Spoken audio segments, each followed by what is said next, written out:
बिस्मिल्लाहिर्रहमानिर्रहीम। अस्सलामु अलैकुम वरहमतुल्लाहि वबरकातुहू। अवान होम्योपैथिक सेंटर से डॉक्टर मोहम्मद अरशद अवान आपसे मुखातिब हूँ। आज का हमारा प्रोग्राम ख़ास कर बच्चों के हवाले से एक खुसूसी कैम्प मुकर्रर किया जाता है अवान होम्योपैथिक सेंटर में, उसके हवाले से बात की जाएगी।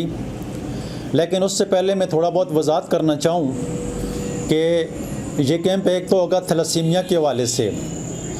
थैलेसीमिया एक ऐसी बीमारी है कि जिन बच्चों का खून नहीं बनता है, उनके डीएनए में कुछ ऐसी प्रॉब्लम पैदा हो जाती है जिसकी वजह से अल्फ़ा सेल और बीटा सेल में मसला पैदा हो जाता है। और ये जीन्स 11 और 16 जो होते हैं, जीन्स 11 और जीन्स 16 जो होते हैं, ये मिस होते हैं, जिसकी वजह से उनका खून नहीं बन पाता है। थैलेसीमिया के हवाले से अगर मैं बात करूं तो हमारी फैमिली में भी 2 बच्चे थैलेसीमिया के मर्ज़ के रह चुके हैं। एक मेरे कज़न परवेज़ भाई, उनका बेटा 22 साल की उम्र में इस बीमारी के साथ लड़ते लड़ते अल्लाह को प्यारा हो गया। एक मेरी भतीजी जो मेरे बड़े भाई की बेटी है, अक्सा, माशाल्लाह आज 3rd ईयर की स्टूडेंट है और बोन मैरो सर्जरी के ज़रिए वो सेहतयाब हुई है। इस तरह हमारे मुल्क में जो रजिस्टर्ड बच्चे हैं उनकी तादाद तकरीबन 70,000 से अबाव है और वो थैलेसीमिया के मर्ज़ में मुब्तला हैं। उनके वालिदैन के लिए, उनके ख़ानदान के लिए बड़ी परेशानी का सबब बनता है। एक तो खून की उनको अरेंजमेंट करनी पड़ती है और दूसरा हर महीने 15 दिन के बाद 2 महीने के बाद उनको खून लगाना पड़ता है। लेकिन जिस तरह वक्त गुजरने के साथ साथ उनकी कॉम्प्लिकेशन बढ़ती हैं, उसके साथ साथ उनकी स्प्लीन भी बढ़ना शुरू हो जाती है, हेपेटाइटिस जैसे मसाइल भी हो जाते हैं। और ये खून की जो ड्यूरेशन है लगाने की, तो वो 15 दिन से 20 महीने से 20 दिन पर आ जाती है, 20 दिन से फिर 15 दिन पर आ जाती है, 15 दिन से फिर 10 दिन पर आ जाती है, फिर 1 हफ़्ते पर आ जाती है। तो वालिदैन की ज़िंदगी में रोज़ाना मुश्किलात का इजाफ़ा होता चला जाता है और बच्चे जो हैं बहुत सारी बीमारियों में मुब्तला हो जाते हैं। थैलेसीमिया के जितने बच्चे भी होम्योपैथिक का इलाज करवाते हैं, अल्लाह ताला के फजल से कुछ बच्चे बिल्कुल ठीक भी हो जाते हैं और जो उनकी ब्लड की जो ड्यूरेशन होती है जो वो बढ़ जाती है। मिसाल के तौर पर अगर एक बच्चा जो है वो 15 दिन के बाद ब्लड लगाता है तो उनमें इतनी बेहतरी आ जाती है कि 15 दिन के बाद वो महीने पर चला जाता है, महीने के बाद वो 1.5 महीने पर चला जाता है, 1.5 महीने के बजाय 2 महीने के बाद उसको ब्लड लगना शुरू हो जाता है। तो काफ़ी हद तक उसके ब्लड में जो है इम्प्रूवमेंट आना शुरू हो जाती है। जिन बच्चों की स्प्लीन बढ़ जाती है, उस स्प्लीन को बढ़ने की वजह से उनका खून जो है वो ज़्यादा मकदार में और जल्दी लगना शुरू हो जाता है। तो होम्योपैथिक इलाज से उनकी स्प्लीन की जो ट्रीटमेंट होती है तो वो काफ़ी हद तक बच्चे में रिकवरी आ जाती है। और बहुत सारे बच्चे हमारे पास ऐसी मेडिसिन ही है जिनकी एक्सेस जो है वो डीएनए तक है, जिसकी वजह से बहुत सारे बच्चे मुस्तकिल तौर पर ठीक भी हो जाते हैं। थैलेसीमिया की जो किस्म है, मेजर और माइनर जो भी ये थैलेसीमिया हो, अगर किसी बच्चे को ब्लड लग रहा है तो उसका भी ट्रीटमेंट की जाती है और जिस बच्चे को ब्लड नहीं लग रहा है तो उसकी भी ट्रीटमेंट की जाती है। अल्लाह ताला के फजल से दोनों किस्म के जो थैलेसीमिया के बच्चे हैं, जो पेशेंट हैं, इंशाल्लाह उनमें फ़र्क आएगा। तो थैलेसीमिया के हवाले से हमारी फैमिली इस मर्ज़ के साथ हमारी फैमिली का भी गहरा तल्लुक़ है। हमारे ख़ानदान के बच्चे इस मर्ज़ के साथ अटैच रहे हैं और हमारी ख़ानदान को और हमारी फैमिली को जितनी तकलीफ़ें उठानी पड़ी हैं तो उससे मैं बिल्कुल वाकिफ़ हूँ। बाकी इसके अलावा जो बच्चों में जो बीमारी होती है सेरिब्रल पल्सी, इसमें ब्रेन डिसऑर्डर हो जाता है, जिसकी वजह से बहुत सारे मसाइल में बच्चे मुब्तला हो जाते हैं।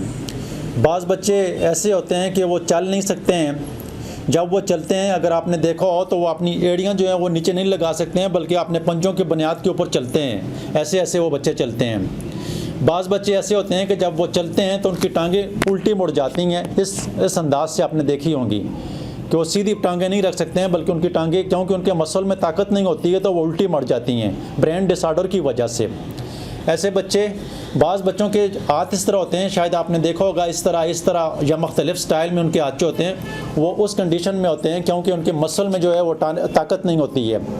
और बाज़ बच्चे तो ऐसे होते हैं कि उनकी पूरी बॉडी में ही मूवमेंट जो होती है वो डिफरेंट टाइप की होती है, उनकी पूरी बॉडी में उसके असरात होते हैं। बाज़ बच्चे ऐसे होते हैं जिनको झटके लगते हैं। बाज़ बच्चे ऐसे होते हैं जो बोल नहीं सकते हैं। जिनको गूंगे कहते हैं, जो बहरे होते हैं, जो सुन नहीं सकते हैं, जो देख नहीं सकते हैं। इस तरह मुख्तलिफ़ किस्म के बच्चे और ये CP चाइल्ड जो होते हैं उनको इस तरह की बहुत सारी बीमारियों और बहुत सारे मुख्तलिफ़ किस्म की कंडीशन उनमें पैदा हो जाती है। बाज़ बच्चे ऐसे होते हैं जिनको झटके लगते हैं और बाज़ बच्चे ऐसे होते हैं जो मिर्गी के पेशेंट होते हैं। तो होम्योपैथिक इलाज से, होम्योपैथिक ट्रीटमेंट के साथ जो है बहुत सारे बच्चे जो हैं वो सेहतयाब हो जाते हैं, वो ठीक हो जाते हैं। इसके अलावा एक बीमारी ऐसी है जो बच्चों के हवाले से ही है, जिसको सीलिक डिज़ीज़ कहा जाता है, ग्लूटेन एलर्जी कहा जाता है। ये सीलिक डिज़ीज़ और ग्लूटेन एलर्जी जो होती है, जिसका किसी भी साइंस में आज तक इलाज दरियाफ़्त नहीं हुआ है, लेकिन सीलिक डिज़ीज़ की जितने भी बच्चे आज तक मेरे सेंटर में आए हैं और बहुत सारे अच्छे होम्योपैथ डॉक्टर के पास गए हैं, तो वो मुस्तकिल तौर पर सेहतयाब हुए हैं। मेरे पास इस वक्त मेरी प्रैक्टिस के दौरान तकरीबन 25 से 30 बच्चे सीलिक डिज़ीज़ के हवाले से आ चुके हैं, जिसमें 18 से 20 बच्चे मुस्तकिल तौर पर सेहतयाब हो चुके हैं।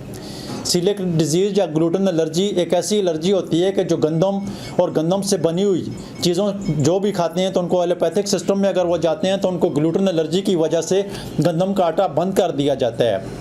अभी भी रिसेंटली 3-4 महीने पहले मेरे पास एक बच्चा आया जिसको ग्लूटेन एलर्जी थी। माशाल्लाह 3-4 महीने के इलाज से वो मुस्तकिल तौर पर ठीक हो चुका है। मैं देखूंगा अगर मेरे मोबाइल में इसकी पिक्चर हुई तो वो भी साथ में शेयर कर लूँगा, वो देख लेना, आपको पता चल जाएगा। तो सीलिक ग्लूटेन एलर्जी के हवाले से अगर कोई बच्चा भी बीमार है तो वो भी अवान होम्योपैथिक सेंटर में जो अच्छे होम्योपैथिक डॉक्टर के पास विज़िट करेगा तो इंशाल्लाह वो सेहतमंद हो जाएगा।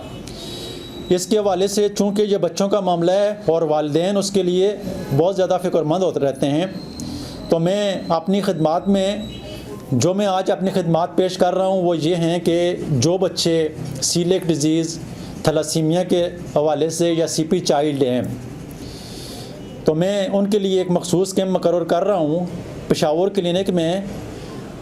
हर महीने का जो पहला हफ़्ता होगा, पहला हफ्ते वाला दिन होगा, उसी दिन एक खुसूसी कैंप होगा जिसमें मैं सिर्फ 900 रुपये चार्जेज़ में उनको मेडिसन और हमारी क्लिनिक का जो ख़र्चा भी होगा वो सिर्फ 900 रुपये का ख़र्चा होगा। उस 900 रुपये में उन बच्चों का इलाज किया जाएगा।